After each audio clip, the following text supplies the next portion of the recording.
नमस्ते दोस्तों, आज के इस वीडियो में हम एक सिंपल और पावरफुल ट्रेडिंग स्ट्रेटजी के बारे में बात करने वाले हैं।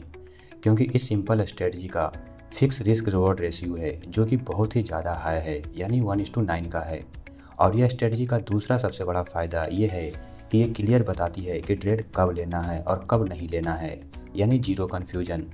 तो चलिए बिना टाइम वेस्ट किए हम आपको बताते हैं कि एंट्री कैसे लेनी है और स्टॉप लॉस कहाँ लगाना है और टारगेट कैसे डिसाइड करना है। तो वीडियो को ध्यान से एंड तक देखो, क्योंकि अगर आप एक भी स्टेप स्किप कर देंगे तो स्ट्रेटजी सही से काम नहीं करेगा। तो सबसे पहले मैं आपको बता दूं कि ये स्ट्रेटजी सिर्फ यूरो यूएसडी के 5 मिनट के टाइम फ्रेम पर ही काम करेगा। तो चलिए पहले 5 मिनट के टाइम फ्रेम को सिलेक्ट कर लेता हूँ। तो उसके बाद मैं आपको बताता हूँ कि इसमें ट्रेड कैसे लेना है। तो उसके लिए आपको ये दो टाइम को नोट करके रखना है, 14:30 से 17:30। ये टाइम इसलिए नोट करके रखना है क्योंकि इन्हीं दोनों बीच के टाइम से हमें पता चलेगा कि हमें किस डायरेक्शन में ट्रेड लेना है। जैसे ये 14:30 है और 17:30 है, तो हमें 14:30 और 17:30 के बीच एक वर्टिकल लाइन को मार्क करना है। तो चलिए पहले मैं वर्टिकल लाइन को मार्क कर लेता हूँ। जैसे कि हाँ, इस रेड कैंडल पे 14:30 का वर्टिकल लाइन मैंने मार्क कर दिया है। फिर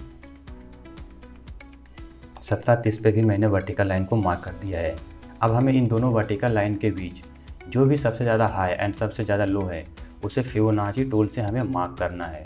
जैसे मैं यहाँ पे फिबोनाची टूल को ले लेता हूँ।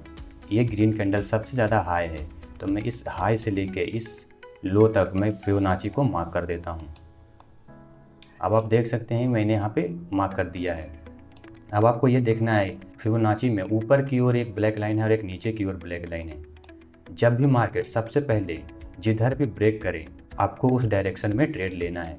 जैसे कि यहाँ पे मार्केट ने सबसे पहले ऊपर वाले ब्लैक लाइन को ब्रेक किया है।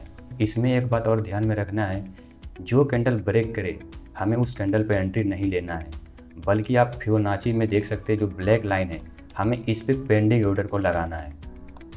जैसे यहाँ पे ऊपर की साइड ब्रेक हुआ तो हमें इस ब्लैक लाइन पे पेंडिंग ऑर्डर को ऊपर की ओर लगाना है, इस तरह से कुछ।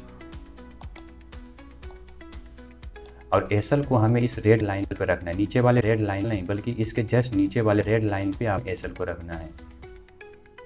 यहाँ पे एडजस्ट नहीं हो पा रहा है, आप इस ब्लैक लाइन पे हमें एंट्री लगाना है, रेड लाइन पे हमें एसएल लगाना है। ब्रेक होने के बाद जब भी मार्केट रिटेस्ट करेगा, आप देख सकते हैं कि इस रेड कैंडल ने रिटेस्ट किया और हमारे एंट्री एग्जीक्यूट हुआ। एंट्री एग्जीक्यूट होते ही आप देख सकते हैं कि मार्केट ऊपर की ओर कितने तेज़ी से ऊपर की ओर गया। और आप देख सकते हैं कि 1:9 से भी बहुत ज़्यादा ऊपर गया है मार्केट। और इसमें एक बात और ध्यान में आपको रखनी है कि जैसे ही मार्केट 1:3 को हिट करे, जैसे कि आप यहाँ देख सकते हैं मार्केट यहाँ पे 1:3 को हिट किया इस ग्रीन कैंडल पर। इस ग्रीन कैंडल पर मार्केट ने 1:3 को हिट किया। जैसे ही मार्केट हिट करे आपको क्या करना है, इस एसएल को कॉस्ट टू कॉस्ट ला देना है, यानी कि नो प्रॉफिट नो लॉस यहाँ पे ला देना है। उसके बाद ही आपको इस ट्रेड को 1:9 तक होल्ड करना है। इस तरह से आपको ट्रेड लेनी है। चलिए एक दो एग्जांपल और मैं बता देता हूँ। टाइम बचाने के लिए मैंने पहले से यहाँ पे मार्क करके रखा है। ये वर्टिकल लाइन है 14:30 का और ये वर्टिकल लाइन है 17:30 का। मैंने यहाँ पर एक फिबोनाची टूल मैंने मार्क कर दिया है। ये रहा इसका हाई और ये रहा इसका लो। मैं इसको लो को अच्छे से मार्क कर लेता हूँ यहाँ पे। तो आप यहाँ पे देख सकते हैं कि जैसे ही मार्केट ने इस नीचे वाले ब्लैक लाइन को इस रेड कैंडल से ब्रेक किया, तो मैंने यहाँ पे एक सेल साइड के लिए एंट्री पेंडिंग में डाल दिया यहाँ पे।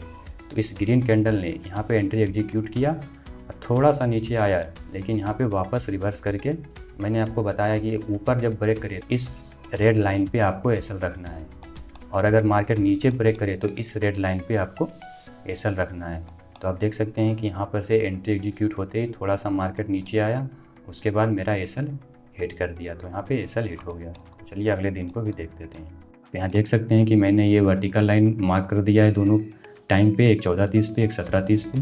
यहाँ पे देख सकते हैं ये इसका हाई रहा और ये इसका लो रहा, तो फिबोनाची भी मैंने वहाँ से मार्क कर लिया। आप यहाँ देख सकते हैं कि यहाँ पे इस ग्रीन कैंडल ने ऊपर की ओर ब्रेकआउट किया। जैसे ही ऊपर की ओर ब्रेकआउट करेगा, आपको मैंने बताया कि यहाँ पे इस ब्लैक लाइन पे आपको पेंडिंग ऑर्डर को लगा देना है और यहाँ पे इस रेड लाइन पे आपको एसएल लगा देना है।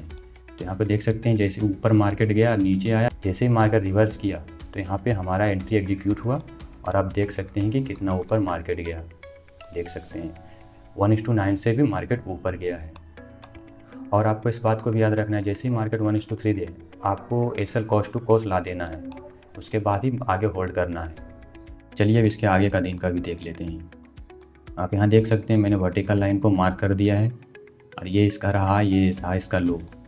तो अब यहाँ देख सकते हैं इस रेड कैंडल ने इसको ब्रेक किया है और मार्केट रिवर्स होके मैंने बताया कि इस ब्लैक लाइन पे पेंडिंग ऑर्डर को लगाना है, ब्रेक कैंडल पे एंट्री कभी नहीं लेना है।